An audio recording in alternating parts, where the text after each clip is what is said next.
All right, guys. So now that you do this, coming back here to the tutorial, we need to add ability to add one card after the other card. So to do that, we need to create a new function called arrange cards, right? But before I do that, I am just gonna basically call this function maybe a couple of times. I know I could do a for loop, but I just want to do this for now. So we have 4 cards added. All right. So let's do that. So the first thing we need to do is that we need now to create that function, which is we're gonna call arrange the card information, and we need now to create here. So I'm gonna create this function, and I'm gonna call this fn arrange cards. All right, or maybe you can call organize cards. It's going to be a function that we're going to be called organize cards. All right, organize cards. Now, so we need to know here basically, we need to loop the card, get a current position and the offset and all this stuff. So first of all, let's add a new input called the offset. All right. This, it's going to be called float. It's going to be a float because it can be a float value. And actually, this is going to be the offset on X. X is just the horizontal line. All right. So basically, what I'm trying to do here is I'm trying to figure out the best offset for this. Right now, I'm going to default a value to, let's say, 20. And then from that, we figure out the rest. All right. Now, so we have here what we call now the offset. All right. And the offset needs to basically be the current position plus whatever we want to set, right? So we need now to get, I'm just trying to think what's the best solution that we have to do here, because we have the offset. Oh yeah, okay. So let's try here. So what we're gonna do here is that we're gonna get the cards and we're gonna do a for. And by the way, guys, this tutorial is something, this kind of a TCG, I'm not very familiar with it. So I'm learning together with you guys as we're doing together. That's why you may be seeing myself thinking sometimes or wasting some time. It's because I'm really excited for this. I think it's a very cool idea, but it's something that I don't have a lot of experience. I have a lot of experience building 3D games, but they are very different. They realize and works in different ways. But anyway, now what we're going to do is that we need to keep track of the current index. Okay, so we're going to get the current index, promote to a variable, and we're going to call this the card current index. And we're going to plug this value right here. Now, the next thing that we got to do is that we are going to get our element current index, and we're going to multiply by the offset, which I'm going to promote to a local variable called the offset card X, right? The reason why I promote this to a variable is just to avoid what we call spaghetti. It's just, it gets messy, very messy. Anyway, so you're going to do the current index of the card times whatever the one we have here. So if we have 20, times 1 is 20, times 2 is 40, times blah, and it keeps growing exponentially. All right. Okay, that's pretty good, which is fine. Now, what we can do here is that we can break our card, and here we have our card widget. So we have the reference to the canvas, and we have the reference to the card widget. I don't think you can set the Z order, or maybe you do, or set position. What I'm going to try to do here is that I'm going to call first the set position on the canvas. And I'm going to actually split this a little bit. I'm going to split this structure. Okay. And basically, we need to get here what we call the first X position. So where would you like to set this? So the X position here, it's going to be basically the offset. So it's going to be the offset times whatever it is. And now we are going to get the center. So where you like to be this the center. So I don't have a center yet because that needs to be passed as a variable. So I'm going to do a literal float. Okay. And the center for me, I would say is going to be maybe 500. I'm not sure. I need to dynamically calculate this. I'm just going to come up with values for now. So now I have here my offset, which is fine. And now what I can actually do here is that I can get the offset plus whatever this is. So basically what we're trying to do here, I'm just use paint to illustrate once again, because it's a very complicated logic, but once you understand it, it makes it easy. So imagine that the center of my screen, it's where's the star. So the star is where's the center, all right? So I need to know where is the center and add my card here. So now I know where is the center. Now what happens is that the next card needs to be added on the center plus the offset, in the center plus the offset, and it keeps growing exponentially to the right. That's all we're doing, all right? But this center needs to be calculated dynamically. And that's where the code will be not necessarily complicated, but it will be a little bit more tricky to do. But anyway, now that we have this, I'm going to edit the position on X, all right? Now the Y position is the vertical line. So the vertical line is something that I also have no idea where it is at this moment on my screen. So I'm going to create a literal float and I'm going to put something like 800 for now, right? And I'm going to edit right here. And now after this, I'm going to call the organize cards. There's still a lot of work for us to do, but we can see what's going to happen. So if I press play, okay, the cards were added here, which is good, but I don't see them being multiplied in the next direction.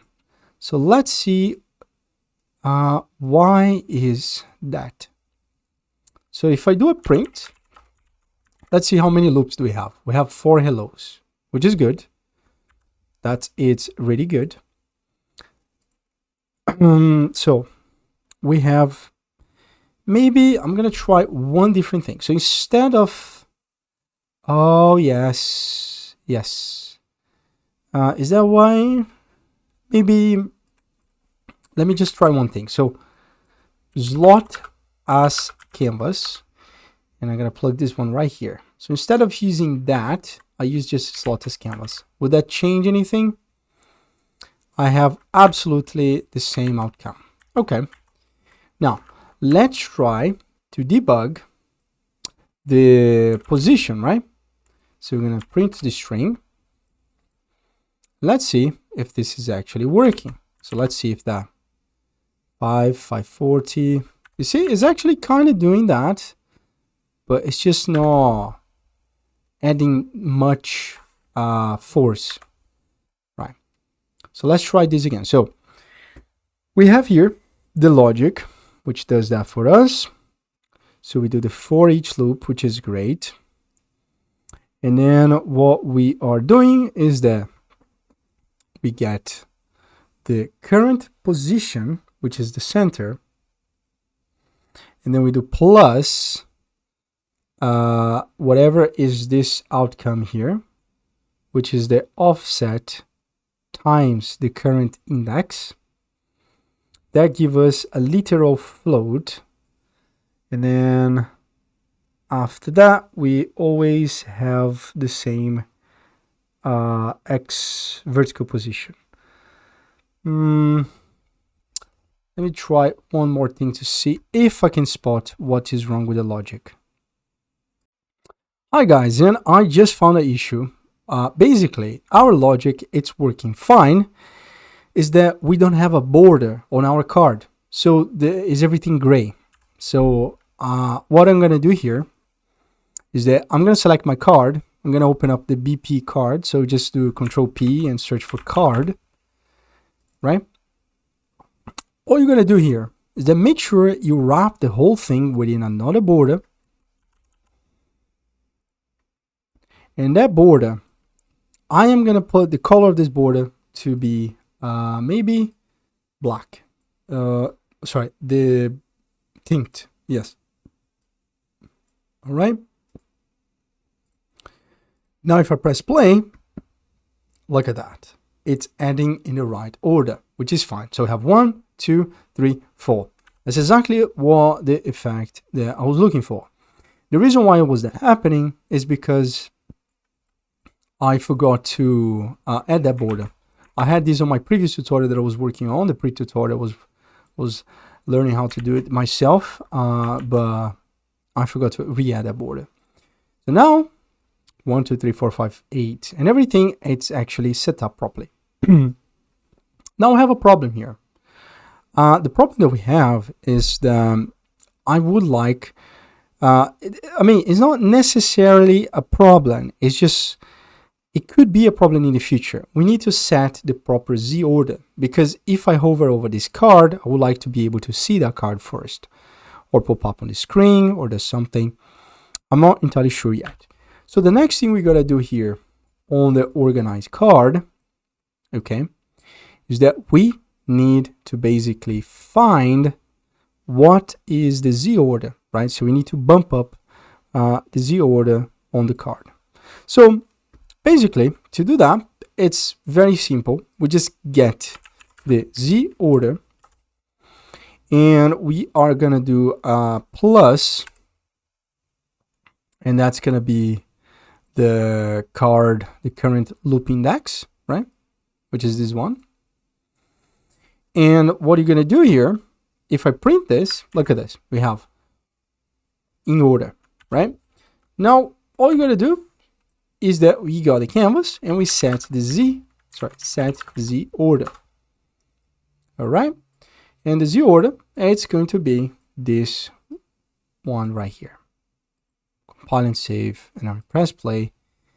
And look at that. We got everything in order. With a very few steps, we got the card where more or less we want it. Now, what I would like to do here is to basically be able to figure out at least this position here, which is the position Y, based on the screen size that you have. So let's go ahead and create that calculation, which is, it could be complicated, but let's try to simplify. I followed some tutorials related to TCG before, and they were doing in ways that I think we can maybe simplify that a little bit. I'm going to create a new function, and I'm going to call fn get screen info. All right. Right. So the next thing that we want to do here is that we would like to know where is what we call here the bottom margin. Where is the bottom and where is the center of our screen? So the way we can do this is that we're going to get the viewport, and we want to get the size, okay? And I'm going to split this structure. So the first thing we would like to do here is that to figure out where is the bottom, I need to basically get this. I'm going to do a minus, and I would like to know how much margin we would like to have from the bottom. So the bottom margin, so we're going to call this bottom margin. If you don't know what's margin, okay, I'm just going to explain quickly here because I think it's worth you guys to understand what I'm talking about. So if I add here a horizontal box, and within this horizontal box, I add, let's say, a text. Right. Look at this.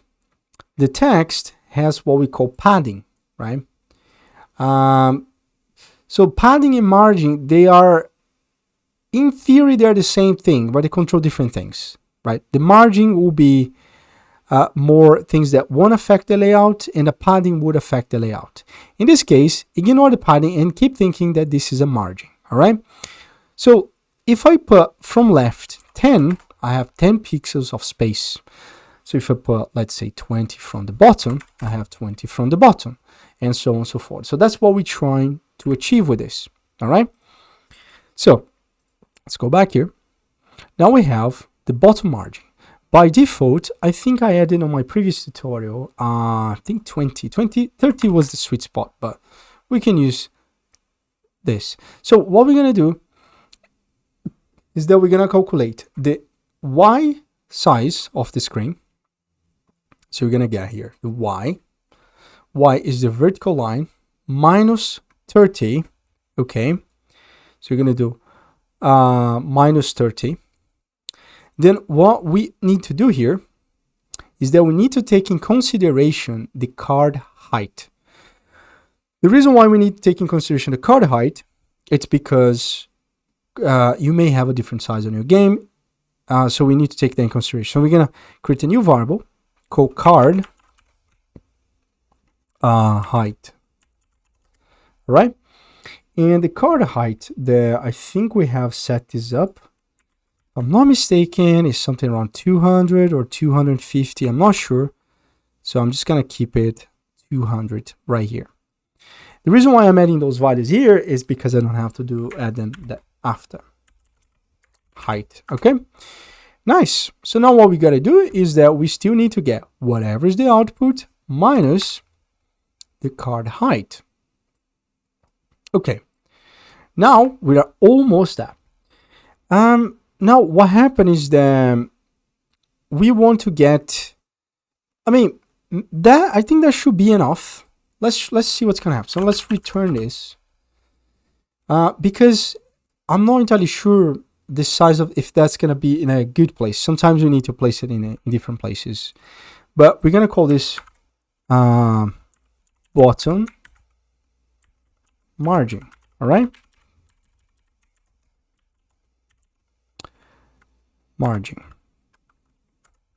Now, or bottom padding. I think padding would make sense. I'm going to change this to padding because it makes more sense what we're trying to write. Or padding. Oh, it doesn't allow me. Okay. PD. Okay. Margin, it's fine. Bottom margin. Great. Now, make sure this function is what we call pure, because it means that we'll execute without having a node. Because I don't want to call a node, I just want to call the function, and that's it. Now, this function is going to be useful for us to place things around the canvas, so it's going to be reusable a lot. So let's go back to the organization. Let's call that function here, and now we can plug this one there. Let's see what is going to happen. Let's press play. It looks like that our card has disappeared, which is not ideal. So I'm not entirely sure why is this happening. So let's try to figure out why. So we go on the screen, let's see, 180. I am thinking that it's taking consideration the screen size, but not the viewport size. Get resolution. Well, for now, I am going to divide this by 3. And the reason why I'm dividing this by 3 is that because I want to get, let's say, 1/3, there we go. Okay, so that is because of the size of the screen. Maybe this viewport size is not taking consideration that I'm using a 4K screen. So we're just going to divide this by 2.2. Let's see if this will help us. All right, that actually it's a good number. This ideally needs to be dynamic, so the user won't need to set this stuff up. But I think it does a pretty good job of staying on the screen. As you can see, it does stay where it has to be, which is nice. Right? Of course, nobody have a screen like this, but this is good. This is really good. Now we have to figure out the position, what we call the middle of the screen. So the reason why you need the middle of the screen is because you always want to know where is the middle, or at least where is the, how can I say, the center of the screen. Where would you like this to be started? And I don't want to necessarily start on the center. I think this place it's perfect, but I want this to be calculated dynamically. All right. And we're going to do another calculation, which is super simple now. We're going to be using the X. So this, it's going to be basically, I'm going to divide this by 2. So I'm going to cut whatever is the size that they have by 2. And I am going to basically promote this.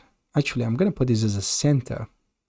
I'm going to return this as a center of screen. Right. So let's see. I may need to divide it by 4 because I'm on a 4K monitor. But we can always try to figure out dynamic ways to get those values for us. Now the center of the screen, I'm going to plug it right here. Okay. Now let's see what happened. Let's see what's going to happen. Okay. It ended in a very weird place. Clearly, this needs to be half of the value. I'm going to go back and I'm maybe going to do by, let's divide this by a crazy number like 10. Oh, actually 10 works. Okay. It's quite good. So I like this value. What I was thinking, guys, is that if I won't be able to figure out a proper way to calculate the screen, what we can do here is that we create a little menu and then the user can choose where they want to place this automatic. But for now, make sure you have the values you want, and let's focus on the capabilities of adding a card, removing a card, hovering a card, building the design, and things like that. All right, so this is good. This is good. I'm really happy with this. I think this is fine. Now, of course, we could make it the arch of the cards or something like this, but let's not complicate it. I think what we have here, it's a very, very powerful, simple structure. That's all my goal with this, is that create an amazing game, but also that it's amazing and simple. I don't want to over-engineering this thing. Now, before we finish this tutorial, I would like to basically create here a custom event. So I'm going to create here a custom event, and I am going to call this API add new player card. All right. So what we would like to do here is that, of course, we're going to call this add the new player card. Okay. And after the card was added, we're going to call the rearrange organize cards. Now, this, it may not be necessarily efficient, because if you call this function 5 times in a row, this will run 5 times in a row. So what we can do is that we can do, I think it's called once.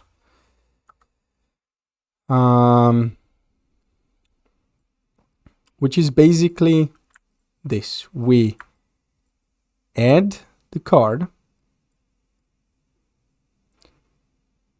Or do we do a gate? Let me see, a gate.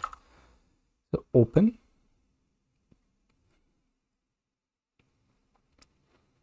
Do once. So we can do, okay.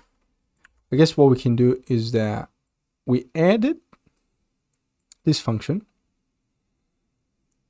We then call do once, and then we add a delay. All right. with a little delay of 0.5 before we rearrange the cards, and then we run the rearrangement of cards, and then we reset.